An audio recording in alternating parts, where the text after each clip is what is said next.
世界一周9ヶ月33カ国の旅には欠かせないインターネット環境。今回の旅ではスポンサーであるオラフライの eSIM とともに旅をします。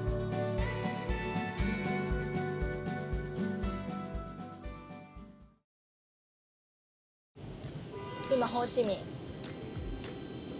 ホーチミンはなんかすごい栄えてるよね。ね、なんかハノイとホーチミンが結構大都市なんだけど、ハノイは首都で、ベトナムはなんかビジネス。ホーチミン？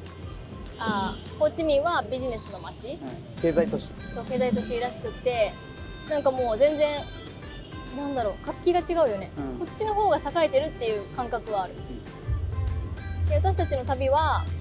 ラオスから来てるからハノイ、北部のハノイから入って、そこで 2,3 日滞在して、その時はツアーでチャンアン遺跡っていうところに行ったりとか、あとは市内を観光してたんだけど、もちろんそこでの、通信全然問題なく使えてて、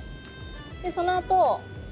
中部の方に移動したんだよね、ダナンとかホイアン、その辺りに今度は南北鉄道で列車で移動して、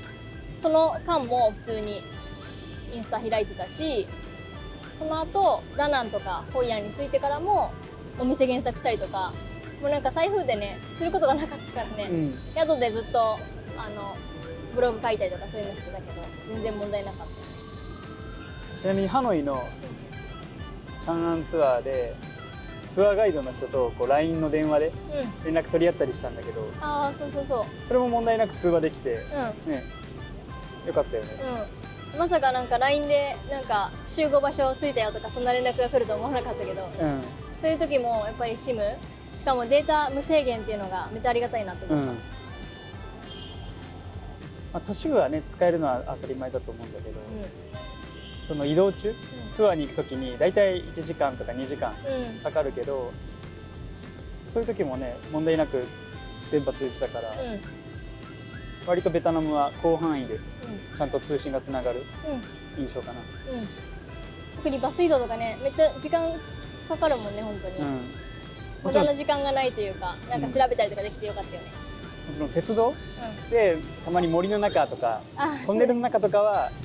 それは通信つながらなくなったりするけど、それはでも日本と一緒だもんね、新幹線でトンネル通ったらつながらないのと一緒で、だからそれ以外は全然めちゃくちゃ早かったし、東南アジアの中でもベトナムが一番通信速度速いんじゃないかぐらいの、そんな感じするかもしれない、でもタイとラオスとベトナムの比較だけどね、すごいサクサク使えてて嬉しい。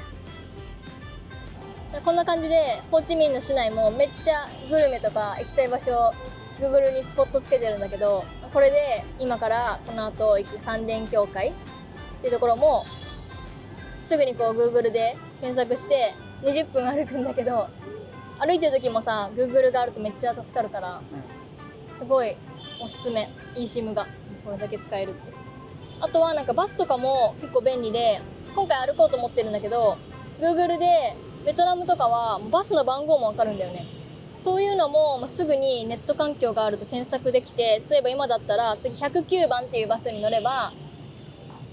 近くまで行ってちょっと歩けばいいみたいなのが分かったりとか、なんかそのバスとかいちいち分かんないじゃん、各国でのさ事情とか。でもこうやって Google で検索できるっていうのが一番助かってるかもしれない。そうだね。もちろん Wi-Fi とかでもできると思うんだけど、なんか手軽さ、手軽さっていうので、そうやっぱりeSIMは便利なのと、そのオラフライの通信状況はもう比較的、この3カ国目も全然いいから、すごいおすすめ。今までもなんかポケット Wi-Fi を空港で借りて使ったりとかしたんだけど、ポケット Wi-Fi を充電しなきゃいけなかったりとか、それが結構面倒くさかったのと、返さなきゃいけないんだよね、忘れずにこう返さなきゃっていう思いがずっとあったりとかね。あとはやっぱ現地 SIM ってちょっと疑心暗鬼というか、なんか現地 SIM で私も実際にやって面倒くさかったのが、自分に設定しなきゃいけなくって、でその言語がその現地の言語なことが多くって、結局こう分かんないんだよね、やり方が。だからお願いして、お願いするためのお金もかかったりとかするし、あとはその現地 SIM もここが安いと思ってこう調べていかないと、なんか街中で見たら安かったのに空港とかで買ったら高かったとかめっちゃあったから、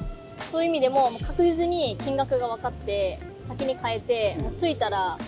インストールし終わってるからもう起動さえすれば使えるっていうのがもうすごいおすすめだけど。うん